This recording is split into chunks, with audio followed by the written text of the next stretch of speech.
오늘은 성령을 따르는 변화의 여정, 변혁이라는 제목으로 은혜를 나누고자 합니다. 여러분, 변화라고 했을 때 변화된다는 것, 변화한다는 건 좀 여러분의 입장에서 쉬우십니까? 아니면 좀 어려우십니까? 어려우신가요? 네, 어렵더라고요. 저도 어렵더라고요. 예전에 제가 설교 때 운동한다고 말씀드린 적 있죠. 여기 올림픽 우리 국민생활관에서 헬스를 끌어서 올라가는데 한 달 딱 해서 다녔습니다. 지금 그 티켓 끊었던 걸 끊었습니다. 처음 끊었다가 두 번째 끊고 했는데요.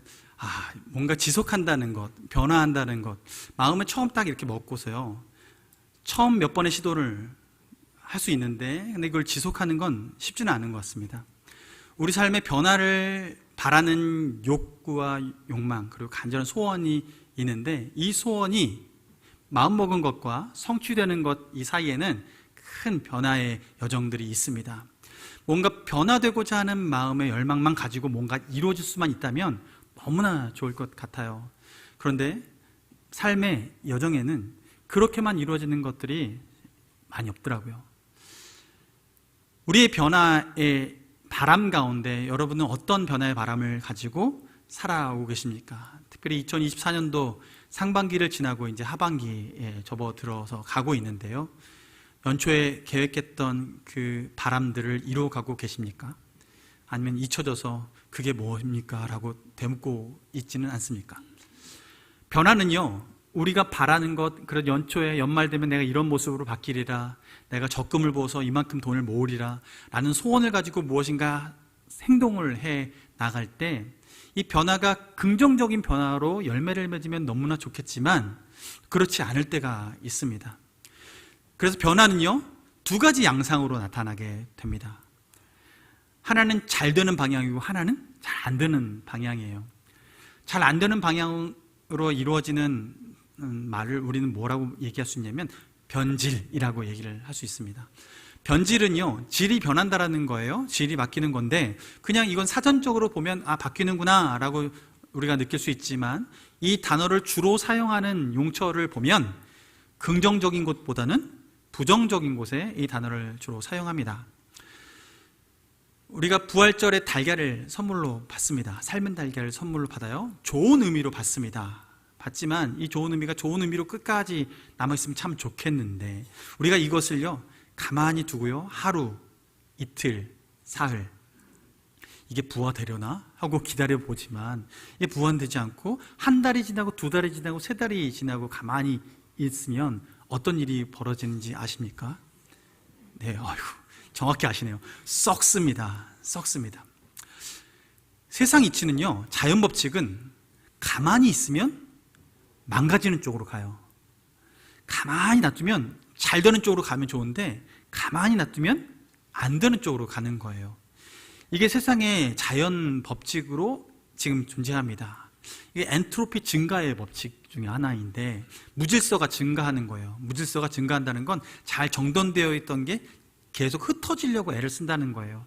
그러니 망가지는 쪽으로, 건물도 가만히 세워놓으면 낡아지는 쪽으로 시간이 지나면 흘러가는 거지, 건물 잘 지어놓으니까 다음날 눈 뜨고 보니까 갑자기 2층이 생기고 갑자기 3층이 생기고 이런 일은 없다라는 거죠. 자연 법칙은 그대로 흘러갈수록 망가지는 쪽으로 갑니다. 이걸 우리는 변질이라고 할 수 있는데요. 그러면 그 반대 방향으로 가는 게 뭐가 있을까요? 변화. 이것은 변화 중에서 긍정적인 변화 중에 우리가 급작스럽게 변화되는 것 중 하나는 변혁이라고 할 수 있습니다. 영어로는 transform, 형체가 변하는 거예요. 그냥 변화되는 것 중에 완전하게 변화되는 거예요. 질도 변화되고 완전히 변화되는데 긍정적으로 바뀌는 것을 우리는 변혁이라고 합니다. 그럼 변혁의 과정에서 우리가 주변에서 잘 쉽게 접할 수 있는 것 중에 하나는, 옛날에 여러분 전화, 멀리 계신 분, 지방에 있는 분, 외국에 있는 분 전화 걸려면 어떻게 합니까? 전화기 있는 집을 찾아가든지 공중전화를 찾아가서 동전을 넣고 그리고 전화를 걸고 집에 있는 전화기 딱 들면 다이얼 돌리는 거 기억나십니까? 이렇게 0, 2, 찍 찍 하고서 돌려야 전화를 한참 후에야 돌릴 수 있는 그런 전화가 있었습니다. 그런데 최근에 어떻습니까? 스마트폰이라는 게 생겨서요, 번호를 딱 저장해 놓고 이름만 불러도 전화가 되고요, 그리고 전화 기능만 있지 않고 이 스마트폰을 통해서 유튜브도 보고 영상도 소비하게 되고 또한 업무도 보게 됩니다. 우리는 어느 집에 공간에 가서만 멀리 있는 사람과 연결할 수 있는 그 시대를 보내다가 어느 날 갑자기 어디서든지 서로에게 연락할 수 있는 시대를 살고 있습니다. 공간에, 시간의 제약을 받던 사람들이 이제는 시간과 공간의 제약을 넘어서는 교제를 하기 시작했습니다. 이것을 우리는 변혁이라고 말합니다. 삶의 질이 완전히 바뀌게 되는 거죠. 여러분, 우리는 변질이 익숙합니까? 변혁이 익숙합니까? 변질이 익숙합니까? 네. 축복합니다. 변혁이 익숙하길 원합니다. 그런데 우리 삶은 일반적으로 그런 거죠. 그렇다면 우리 삶의 이 변질된 삶이 아니라 변혁된 삶으로 나아가기 위해서는 우리는 과연 어떻게 해야 되는가? 그렇다면 과연 또 그 변질이 이루어지는 이유는 또 뭘까? 우리는 좀 생각해 볼 필요가 있습니다. 우리의 삶 가운데 하나님께서는요, 우리 삶을 변혁을 원하실까요? 변질을 원하실까요? 변혁을 원하시겠죠. 왜냐하면 하나님은 태초부터 하나님은 변혁의 삶을 살아오셨습니다. 창세기 1장 2절을 보면 그 1장 2절에 하나님이 태초에 하신 일, 창조의 그 사건이 벌어질 때에 처음의 환경을 말씀해 줍니다. 창세기 1장 2절 말씀 보면 이렇게 말씀합니다. 땅이 혼돈하고 공허하며 흑암이 깊음 위에 있고 하나님의 영은 수면 위에 운행하시니라 말씀해요. 하나님의 영이 운행하시는 그 주변 환경이 어떻다고요? 땅이 혼돈하대요. 질서가 없다는 거예요. 무질서하다는 거예요. 그리고 공허하대요. 텅 비어있는 거예요. 재료가 보이지 않아요. 우리는 무엇인가 만들려면 재료가 필요합니다. 재료를 가지고 뭔가 빚을 수도 있고 만들 수도 있어요. 그런데 하나님께서는 그 가운데, 공허함 가운데, 무질서함 가운데 일을 하기 시작하시는 거예요. 심지어 그곳에 어떤 재료도 없냐면 빛이란 재료도 없어요. 환하게 보이지도 않아요. 뭐가 있는지도 보이지 않고 아무것도 없는 그 빈 공간에서 하나님은 창조의 사역을 시작하십니다. 우리가 무엇인가 가지고 있는 것을 만들어가면 그래, 잘 변화시켰고 뭔가 했어 라고 말할 수 있지만 아무것도 없는 중에 있는 것으로 부르시는 하나님은 진정한 변혁자이십니다. 하나님이 그렇게 변혁을 이루어 가시는데 이게 하나님의 변혁의 DNA이고 우리를 만드실 때 이 변혁하는 삶을 닮아가도록 우리를 빚어 주셨어요. 그러면 우리는 삶의 방향이 분명합니다. 어디로 가야 될지 분명합니다. 그런데 우리의 삶이 좀 전에 질문에 답변하셨듯이 변혁보다는 변질에 익숙한 삶을 살아가고 있어요. 언제부터 이랬을까요? 네, 저기 답변해 주신 분들 속으로 답변해 주셨는데요, 아담 때부터다라고 얘기를 해주셨습니다. 아담 때부터 이런 일이 벌어지죠. 아담이 하나님을 불신해서 하나님께 그 불신해서 하나님의 그 모든 은혜를 누릴 수 있는 자격이 있음에도 불구하고 그것을 거부하고 결국에는 에덴 동산에서 쫓겨나옵니다. 그런데 에덴 동산에서 쫓겨나온 이후에 나온 곳에서 자녀 낳고 잘 살아요. 자녀 낳고 살고 땀 흘리면서 살아가는데요, 그게 번성하는데 어느 때까지 번성을 하냐면 노아의 때까지 번성을 합니다. 자, 그런데 노아의 때까지 번성했을 때 그때 환경은 어땠을까요? 하나님께서 사람들을 바라보고 그리고 그곳을 내려다보실 때 그들의 삶 가운데 변혁의 모습이 보였을까요? 변질의 모습이 보였을까요? 네, 변질의 모습이 보였습니다. 창세기 6장 5절로 7절 말씀 보면 이렇게 말씀하고 있어요. 여호와께서 사람의 죄악이 세상에 가득함과 그의 마음으로 생각하는 모든 계획이 항상 악할 뿐임을 보시고 땅 위에 사람 지으셨음을 한탄하사 마음에 근심하시고 이르시되 내가 창조한 사람을 내가 지면에서 쓸어버리되 사람으로부터 가축과 기는 것과 공중의 새까지 그리하리니 이는 내가 그것들을 지었음을 한탄하였음이라 함이니라 하시니라. 그때 상황을 보니까요, 변질되어 있는 거예요. 사람들이 마음을 생각하는데 악한 것밖에 생각하지 않는데요. 자, 이거는 무엇을 의미하냐면, 하나님께서 아담을 창조하셨어요. 아담을 창조하셨을 땐 하나님께서 하나님의 일, 그 창조의 일들, 그리고 그 변혁의 일들을 같이 함께 동역하기 위해서 우리를 부르셨습니다. 그렇게 창조하셨어요. 그런데 그 자리를 잘 이어가면 좋았을 텐데, 하나님을 의심해서 선악을 알게 하는 나무의 열매를 따먹고 선악을 분별하기 시작합니다. 문제는 선악을 분별하는데 선을 행할 능력이 없는 거예요. 선악을 분별하는 게 선을 행할 수 있다라는 능력이 있다라는 말을 하는 게 아니거든요. 그런데 아담 그 이후부터는 선악을 분별했지만 선을 행할 능력이 없어서 사람들이 치우치되 악을 행하는 대로 치우치는 삶을 살아가기 시작합니다. 하나님을 의심하고 하나님을 주인 삼지 않은 사람은 자기 욕심대로 살아가기 시작하는 것이고, 그 욕심의 결과 죄의 싹은 사망에 이르기까지 이 삶이 이어지는 거죠. 하나님이 보십니다. 아담에게 기회를 주시죠. 에덴 동산에 나와서, 그렇다면 그들이 홀로 잘 스스로 살아내면 잘 살 수 있을까? 여러분 보면요, 결론은 하나님께서 시간을 통해서 검증하셨는데요, 그 검증 결과는요, 그렇지 못하다는 거예요. 사람들을 그대로 그러면 자기 원하는 대로 살게 해주면 그러면 하나님이 원하시는 모양으로 살아낼 수 있을까 하는데 그렇지 못하다는 거예요. 그게 노아의 때에 증명이 시간에 따라서 증명이 되었습니다. 결국 노아 때 하나님께서 물로 심판하십니다. 그리고 전 인류를 심판하시고 노아의 가족만 긍휼 가운데 살려주셔서 새롭게 시작을 하십니다. 그 새롭게 시작하는 여정 가운데 우리가 있어요. 우리가 있고 주님이 다시 재림하실 때는 불로써 심판하신다고 약속해 주셨는데, 그때는 분별하는 거죠. 하나님 안에서 변혁의 삶을 사는 사람과 변질된 삶을 산 사람을 구별하십니다. 하나님의 나라는 그 가운데 변혁의 삶을 산 사람들이 굳게 서는 곳이 바로 하나님의 나라가 되는 것입니다. 하나님은요, 그것을 계획해 놓으시고 하시는 거예요. 그런데 이 모든 일들이 성취되어 가는 과정에서는 그러면 하나님께서 어떻게 해야 그 일이 완전하게 성취될 수 있을까? 그 성취의 과정에서 하나님은 구약시대에 하나님은 테스트를 하나씩 하십니다. 그것은 무엇이냐면, 가만히 놔두면 죄악을 지을 수밖에 없어서 심판할 수밖에 없는 그들에게 하나님의 영을 부으셔서 하나님의 사람을 택하시고 하나님의 일들을 이루어 가시는 거예요. 그 여러 가지 예가 있지만 우리가 쉽게 볼 수 있는 예 중에 하나는 사울이 있습니다. 사울은 이스라엘의 초대 왕입니다. 1대 왕이에요.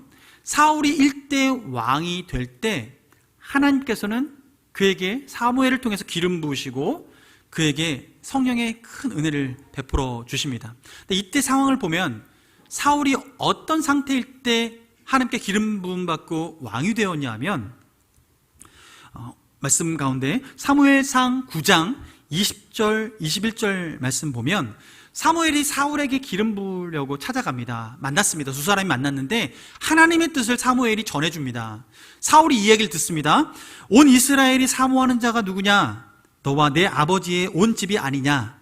이 얘기는 온 이스라엘이 지금 우리에게 왕을 세우십시오, 주변 나라처럼 우리도 왕이 필요합니다 라고 말할 때에 이 이야기를 듣고 하나님께서 왕을 세우기로 작정하셨는데 그가 사울이었고, 오늘 사무엘을 통해서 그 사울을 만나서 그 이야기를 전달해 주는 것입니다. 이때 사울의 반응이 무엇이냐면 21절을 보면 사울이 대답하여 이르되 나는 이스라엘 지파의 가장 작은 지파 베냐민 사람이 아닙니까?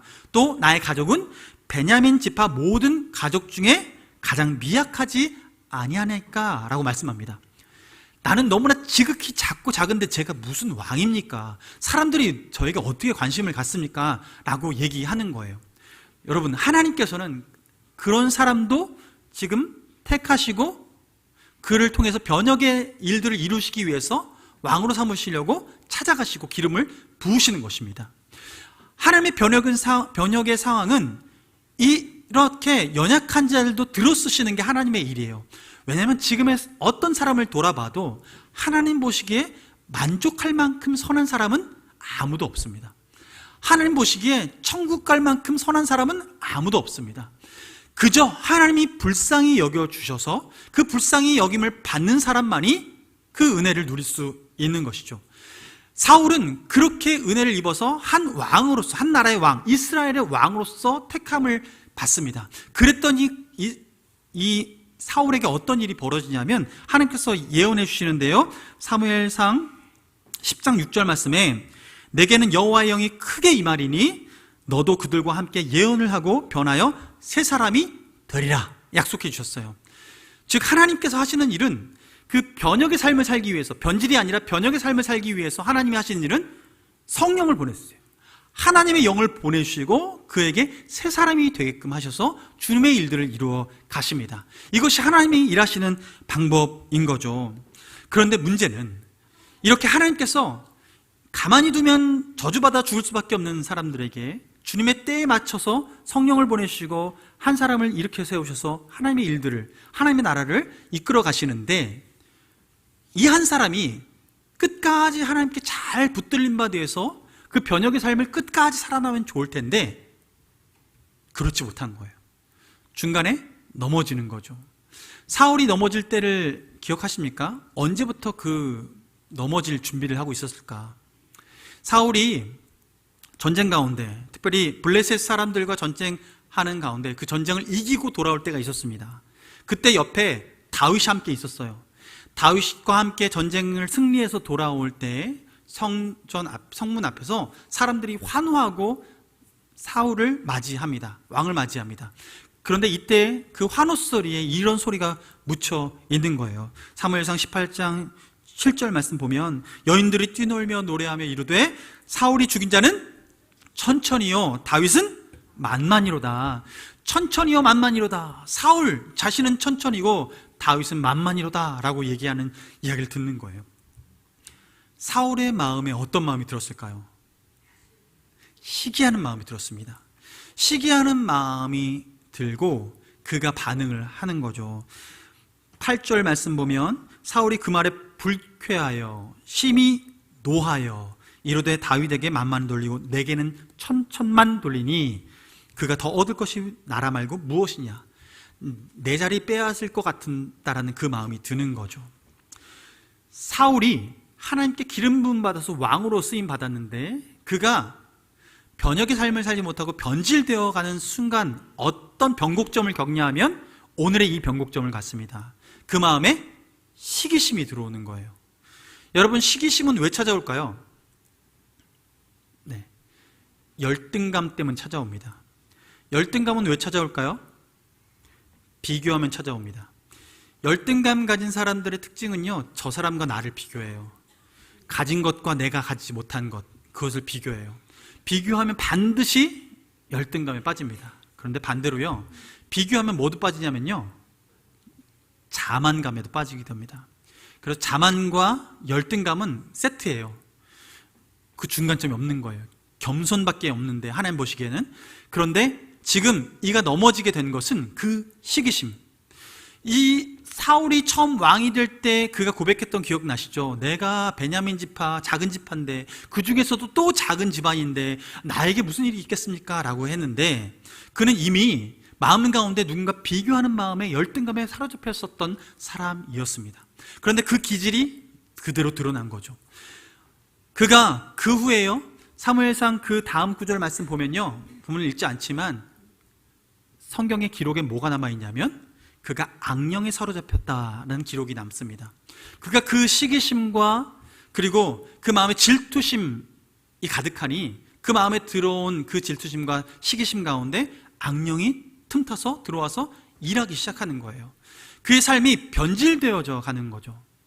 하나님께 쓰임받기 위해서 기름 부음 받았는데 결국 자기의 마음 가운데 시기심과 욕심 때문에 변질되어 가는 모습들을 보게 됩니다. 하나님은 하나님의 일들을 하나님의 사람을 통해서 일하십니다. 성령을 보내서 일하십니다. 그러면 신약시대의 제자들은 괜찮을까?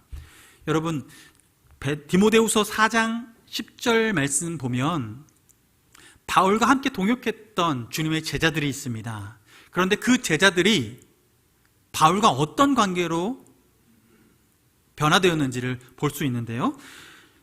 디모데후서 4장 10절 말씀에 이렇게 말하죠. 데마는 이 세상을 사랑하여 나를 버리고 데살로니가로 갔고, 그레스게는 갈라디아로 갔고, 디도는 달마디아로 갔다. 이렇게 얘기를 합니다. 지금 사도 바울이 이 편지를 써서 얘기하는 거예요. 디모데에게 얘기를 하는 건데, 지금 이런 일이 있었어. 지금 데마도 떠나갔고, 그레스게도 떠나갔고, 디도도 떠나갔어 라고 얘기를 하는데요. 이 떠나간 이유가 뭡니까? 세상을 사랑하여 떠났다라고 얘기합니다. 주님의 제자인데, 주님께 붙들림받아 쓰임받으려고 헌신했던 사람인데, 그런데 그가 세상을 사랑해서 떠나갔다라고 얘기하는 거예요. 그 인생도 변질된 거죠. 여러분, 직분이 우리를 변질 가운데 보장하지 않습니다. 우리가 하나님 앞에 한 번 은혜 받았던 그 경험이 주님 앞에 내가 변질되지 않을 것입니다 라고 말할 수 있는 증거가 되지 않고 보증이 되지 않습니다. 우리는 한 번의 경험으로 끝나는 것이 아니라 지속적으로 성령 충만해야 합니다. 하나님은 우리에게 그 지속적인 성령 충만, 의적인 결단을 지속적으로 하지 않으면 우리는 언제라도 넘어질 수 있는 존재이고 변질될 수 있는 존재라고 말씀하시는 거죠. 그래서 요한계시록 말씀 보면, 2장 말씀 보면 여러 교회들에 대한 말씀, 예언의 말씀을 하시는데 에베소 교회에 이렇게 얘기를 하세요. 요한계시록 2장 3절부터 5절 말씀에 이렇게 말씀합니다. 내가 참고 내 이름을 위하여 견디고 게으르지 아니한 것을 아노라. 에베소 교회에게 칭찬하시죠. 그런데 4절 말씀 보면 그러나 너를 책망할 것이 있나니 너의 처음 사랑을 버렸느니라. 처음 사랑을 어떻게 했다고요? 버렸대요. 처음 사랑을 버렸다. 그럼 처음 사랑이 있었다는 거 없었다는 거예요? 있었다는 거예요. 그의 마음에 신앙의 시작점은 너무나 아름다웠고 좋았다라는 거죠. 그런데 이 신앙이 변질되어서 그 사랑을 버렸다라고 말하고 있어요. 전에 오후 예배 때도 잠깐 한번 이야기 나눈 부분인데요.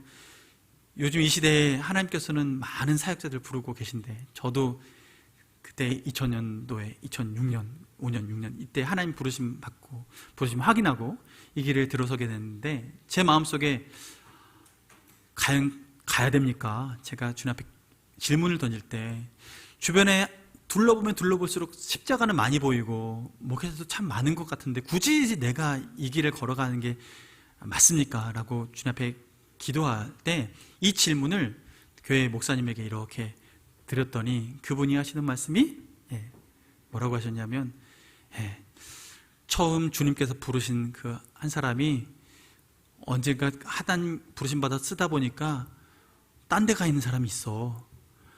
부르심 받았다가 처음 받은 그 마음 그대로 가면 좋은데 중간에 다른 데로 가는 사람들이 있어서 하나님께서 지속적으로 계속 부르시는 것 같아 라고 그 얘기를 해 주시는 거예요. 변질되는 거죠. 하나님께 부름받아서 첫 걸음 내딜 때 그때부터 나는 이렇게 변질돼야지 하고 그 길에 들어서는 사람이 있을까요? 없어요. 그 길에 들어서는 그때는요 모든 것을 내어놓고 아골골짜기 어디라도 가리리다 라고 말하면서 헌신하며 갑니다. 목회자뿐만 아니라 모든 성도가 사실은 이 걸음들을 시작하죠. 그러나 우리 인생은 변질되기 쉬운 환경 가운데 살아갑니다. 우리가 마음을 놓고 그냥 가만히 있으면 어느 순간 그렇게 흘러가 버리고 만다는 거죠. 하나님께서는 우리가 처음 그 사랑을 잘 지켜내길 원하십니다. 뿐만 아니라 더 변혁적으로 성장하길 원하십니다. 그렇다면 우리가 그 처음 사랑을 극복하고 더 변혁된 삶을 살아가기 위해서는 어떻게 해야 될까? 우리에게 다른 답은 없습니다. 하나님께서 쓰실 때 하나님께서는 예수 그리스도 안에 우리를 거듭나게 하시고 그 후에 하나님께서 변혁적인 삶을 살아가기 위해서 우리에게 약속하신 말씀이 있는데 예수님 승천하시기 전에 제자들에게 내가 약속한 것을 너에게 보내주기 전까지는 예루살렘을 떠나지 말아라 라고 말씀하시죠. 누굽니까? 성령 하나님이시죠. 성령님이 오시기 전까지는 너희는 떠나지 말아라 라고 얘기하십니다. 왜냐하면 성령님이 임하시지 않고는 지식적으로 기독교적인 지식을 가지고서는 너희가 승리하는 삶을 살 수 없다라는 것을 말씀해 주기 위해서죠. 성령이 임한 그때 비로소 제자들은요, 한 번도 말해본 적이 없었던 외국어로 방언을 하면서 하나님을 높이는 일까지 벌어집니다. 학문이 없던 자가, 배워본 적이 없던 자가 그렇게 유창하게 외국어를 하면서 주의 복음을 전하는 삶을 살아가기 시작하는 거예요. 하나님께서 능력 주셨기에 그렇게 쓰임 받는 거죠.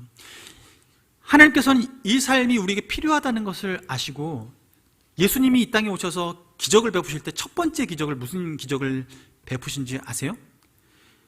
예, 물이 포도주로 바뀌는 기적을 베푸셨어요. 혼인잔치에서, 가나의 혼인잔치에서 물을 포도주로 바꾸셨어요. 여러분, 물이 포도주로 바뀐 건요, 완전한 변화입니다. 그냥 물에 술맛 나는 걸 어떻게 살짝 타가지고 만든 게 아니라 물이 완전히 포도주로 바뀐 거예요. 내용물이 완전히 바뀐 겁니다. DNA가 바뀌고 완전한 변혁이 이루어진 거죠.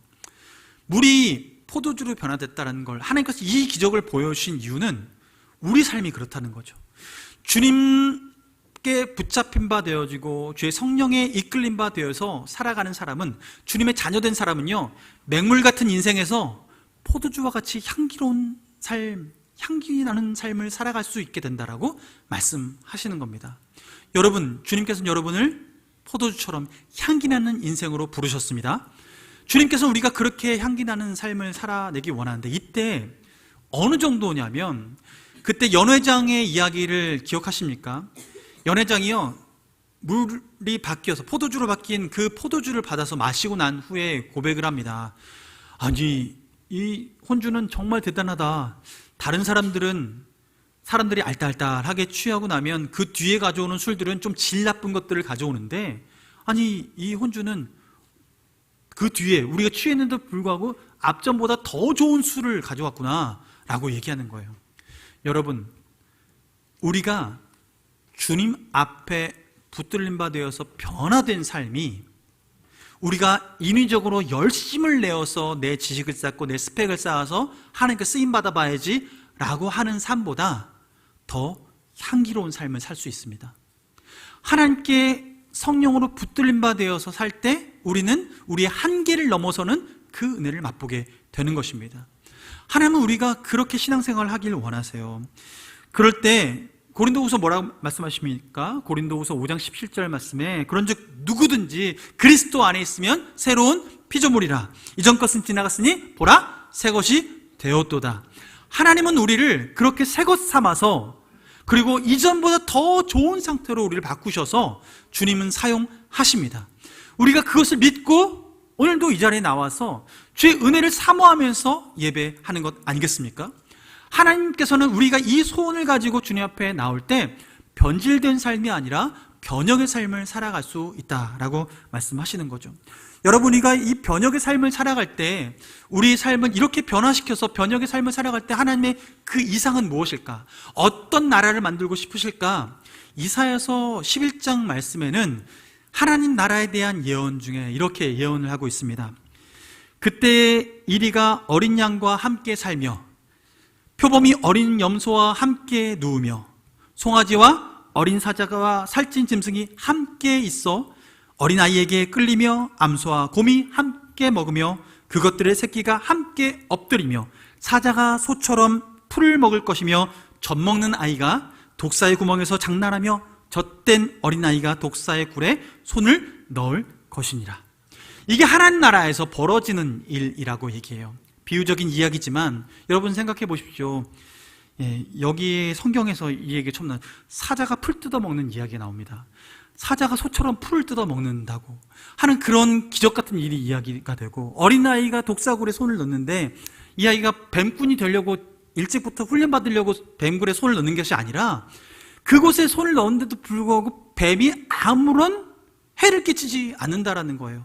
아무런 해를 끼치지 않는다는 거예요.